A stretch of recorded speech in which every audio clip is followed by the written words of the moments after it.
Get this. In 2024, Shinjuku Ward alone received a staggering 561 official noise complaints about vacation rentals. But here's the crazy part.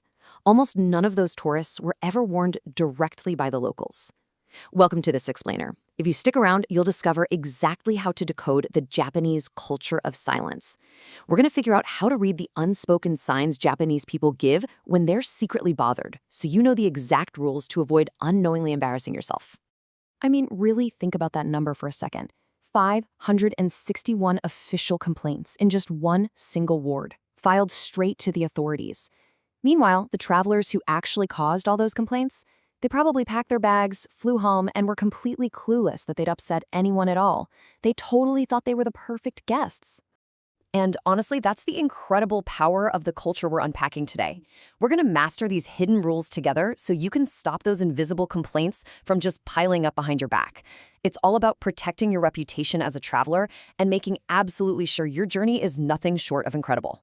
So here's our roadmap for today. We've got 1. The silence myth, 2. Roots of silent culture, 3. Surprising hidden taboos, 4. Reading the silent signs, and finally, 5. Travel with confidence. All right, kicking things off with Section 1, the silence myth. This right here is the most dangerous trap foreign travelers fall into. It's this total misunderstanding. Hey, nobody said anything to me, so my behavior must have been perfectly fine, right? Well, no, it's so easy to mistake silence for tolerance. You kind of assume if I were doing something wrong, somebody would tap me on the shoulder, right?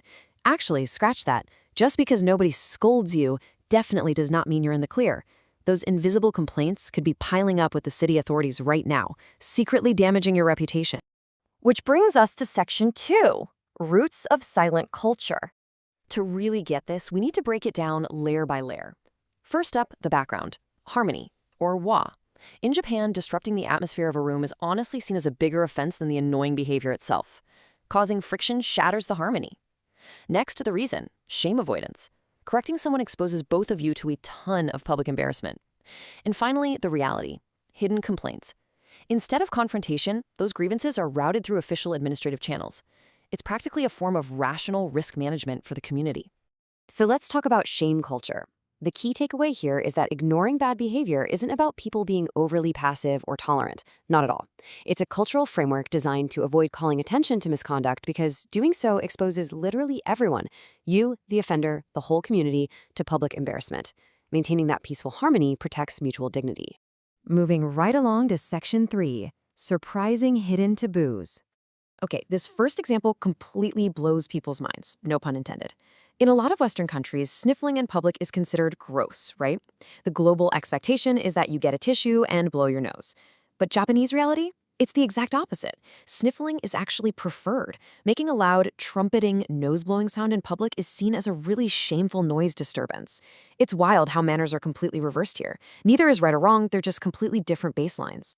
And just think about the absolute serenity of commuter trains. When you step onto a train in Tokyo, it's wonderfully, almost shockingly quiet. Phone calls are a big no-no. But the lack of loud chatter isn't some strict written law you'll find in a rulebook. It's this massive unspoken agreement. Everyone's tired, they're commuting, and they're all silently hoping you'll just read the room. They won't shush you, but internally, yeah, they are begging you to notice how quiet everyone else is. Now, let's shift from quiet trains to bustling food markets. Street food is the best part of traveling, right? But the global expectation of wandering around munching on a skewer totally clashes with Japanese reality. It's not about what you eat, it's where. If you're in a packed place like Kyoto's Nishiki Market, eating while walking is a huge faux pas. Why? Because you might bump into someone and ruin their clothes with hot sauce. Plus, there's practically nowhere to throw away your trash. The norm here is to buy it, stand to the side, eat it, toss the trash at the stall, and then keep walking. And let's talk about the absolute limits of this silence, especially at night. Imagine rolling a loud, clacking suitcase down a quiet residential street at midnight. No one is going to throw open their window and scream at you. The street will stay dead silent. But, like we talked about earlier, that noise doesn't just vanish. It travels invisibly straight to the hotel front desk or the city ward the very next morning as a formal complaint. All right, Section 4, reading the silent signs. So, how do we become cultural code breakers? Here is your observation checklist. First, signs and announcements. If there's an explicit rule posted, it means genuine concern. They hate confrontation, so a sign means the problem happened a lot before they finally printed it. Second, staff expressions.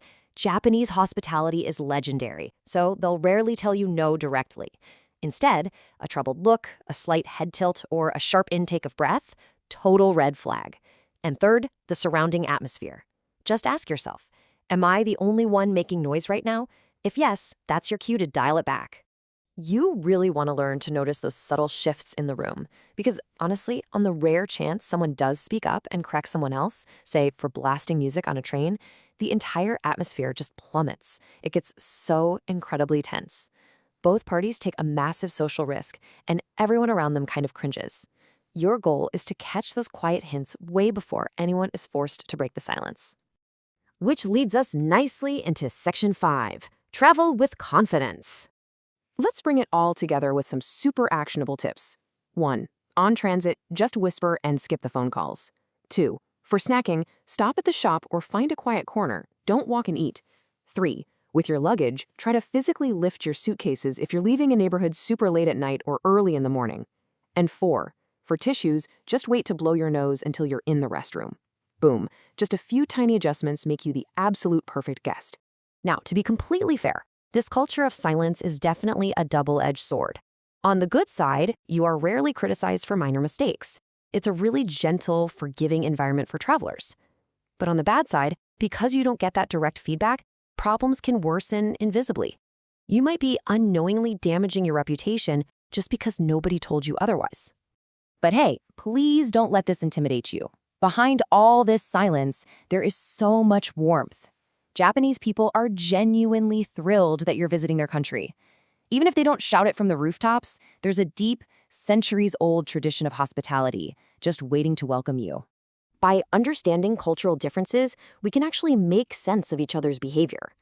I absolutely love this quote. Learning these unwritten rules, it doesn't mean you have to walk on eggshells. It's just the cultural password to a deeper, way more connected travel experience. So I'm curious, in your own country, do you speak up directly when someone's bothering you in public, or do you stay silent and just hope they figure it out? Think about how your culture handles this.